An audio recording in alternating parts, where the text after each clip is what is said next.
asking to that question, did you know that educated mothers contribute a lot to their child's performance in school? And abakula ne bamama batali what can bayigirize, that's the word. Yeah, what was your experience? To put on Facebook, what your contribution, what your mother's contribution was to your education, whether she was educated or not. What environment was it? Mama ya didn't so say over. Nti sebo mama wange yali wa level ya senior 4. Right. Era nze nchenyumirizamu nnyo tunagenda n'okutandika okusoma mu bibiina bya wansi nga nani kyensobola okukola era kyanyambira ddala okusinga ate singa yayitasomangako ozo oba awo naali badde nga atandika n'okusomanga sisobola na kusomeyemu nga sina ne kyensobola kuwandiika. Olinga wagambye wakula ne jjajja nakula ne kyali kitya jjajja wange ye kale yasoma n'atuuka mu ky'omukaaga era yasomerera busomesa olw'okuba leve yaabwe yali ekomaawo n'essaawa ya leero anyambye kinene nnyo okubeerako kyendi kuba ye ate taata ye teyagenda nnyo kale wala nnyo ekoma mu siniyathiride ne bamugamba omwongerayoko n'alaba nga ebya bizinesi bye bikola bye bisinga. Jjajja yakuyambanga atya mu kusoma? Yajja okunnyamba okwange kale yampeerangayo school fees mu budde fasitidde nga ngenda ne school fees zange kuki ssomero then n'ebitabo genda okutandika okusoma nga weebiri nga sirina kyemmanje. That's good because not necessarily helping with homework but she helped, she encouraged you. Kyali kitya? Nze mama owange ebyo tebyali bingi nnyo naye kyemu yabazaako yafunanga the best example n'aŋŋamba njagala osoma obeere ng'oyo. So I want you to be like that one. So one day I went in a school, I was in primary school. So I went in a secondary school, not sharing a church. So I saw all the beautiful girls in secondary, so I was still in primary. So when I went back, I saw beautiful girls in this school, in this secondary school. So she told me, if you don't study, you will not become beautiful like them. So what you have to do, so manyo ogenem secondary or ite ogenem university oja kubera mu ruti nyo basinge no pasinga. So that encouragement. Unless I do this, that's when I will become this. Yes. I've just thought about something, and I think it works more in the villages where a parent waba yakoma mu CP7 ali more like logamba gundi abana be ndaba nange nakoma mu P7 namu musigala. So have you seen that happen in villages where parents are like, I stopped in P4, now we go out. Mulime, you dig. You know, I've had parents tell their children, me I also didn't go far, so... Especially to the girl child. So you also dig. You either dig or you marry. You know, something of that kind. But from my experience, my mother didn't go far, but my father was really educated. Yes. And it so happened that my mother passed away along the way.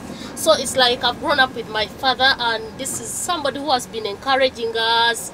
Ekyobugaga kyengenda okubawa kusoma. Atasome ajja kulya enfuufu. And you know me, I've always been brilliant, you know, throughout my period. So like, I knew that the only thing that could really save me is education. Right. Yeah? I used to remember okulya enfuufu, and when I thought about it, I was like, okulya enfuufu. So I think it would be the worst moment somebody can be in, you know. So enfuufu eyo nengamba kanjireke ninakwata kitabo. Olaba kati n'omuzadde ono naye alina kinene kyasobola okubeera nti ateeka mu mwana okulaba nti afuka kyali. Mulage interest. Mulage interest. So okuba nti nno omulimu tugulekera abasomesa bokka tekijja tuyamba. Naffe abazadde tulina omulimu munene nnyo gwe tusobola okukola okulaba nti abaana baffe baakiivinga era bakula bulungi ku masomero. Teri mwana musiru. Teri. Because for example, if a child attains like 50% or 40, ezo 40 abazijewa, you know, which means si musiru. They are just other things that really need to fuel him or her to achieve. Yes. Well, you studied in the village? Okay, in Kabale. Okay, in Kabale Kabale town. In Kabale that is in town. the city, the center city of Chigezi. Okay. Yeah. How much did your mother have to do with your education? All I know is that there was time for homework. There was time for everything. Time to wash dishes, but there was time for homework, and they had to inspect homework. She didn't necessarily know much about what we were doing, but you had to know that you have to do your homework and you have to revise. Right. So I think that is the most essential thing. Nze mama wange kumpi buli musomesa yali amumanyi. And somehow when I was in S2, I would see the gate of our school and I was always looking outside and I would always see my mother walking to the school. As if a student. Ngalinga student, but that put me on pressure. And you had to study. I had to study. But I think parents, right now, whether you like it or not, you have to be as competitive as the people in Tanzania, in Kenya, in other countries. United States of America. Yes. Yeah. And of course we've seen Ugandans that have gone, you know, places. It's important. Someso mwana paka owuliranga it hurts you. But also, abana, please make sure that you study. Paka nawe uchikuru. Tebinyuma nafe tebyatunyumira, but we did it anyway. We went to school. It's not interesting. It's work. Minibuzz, a minibuzz, minibuzz, minibuzz,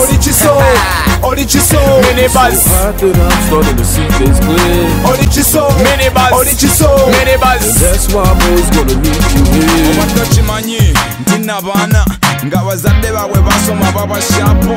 Yes. Kikumi kukinakyo omwana bwatyo kiba kizibu omubitinga gamba wekigezo nze we nasomera mu kibiina nga kiba kizibu okunsinga anti nga mami wange waka ankokinga ebigezo ebituukira nga mbikuba budinda mu butuufu ebintu byanguwa n'abasomesa nabo babeera bangwirwa ebintu omwana be yandikwatidde omwaka mudakiika budakiika nga biri mutwe kyokka ng'ate abaana balina bazadde bwabwe abataasoma baba mbuzibu bebo bosanga abasemba mu kibiina nga womubuuza 1+1 akuddamu onkubye nnyo njagala nkugambe leero nti nno Minibuzz, minibuzz, a minibuzz, minibuzz, minibuzz, minibuzz. I'm starting to see things clear. Minibuzz. That's why I'm always gonna need you here. Nze kyendowooza nti badokita okubeera abangi kijja kuyamba okwanguya emirimu gya gavumenti. Formerly, since we had fewer surgeons, the entire investigation process was actually affected, and it would take long. So you'd find something which would have been handled in a period of around a day or so would take around weeks. And usually when much time is taken, there's a lot of bureaucracy in the middle there. But now that there are many doctors in our country, you find within one day now results can be found and it can quicken the entire investigation process.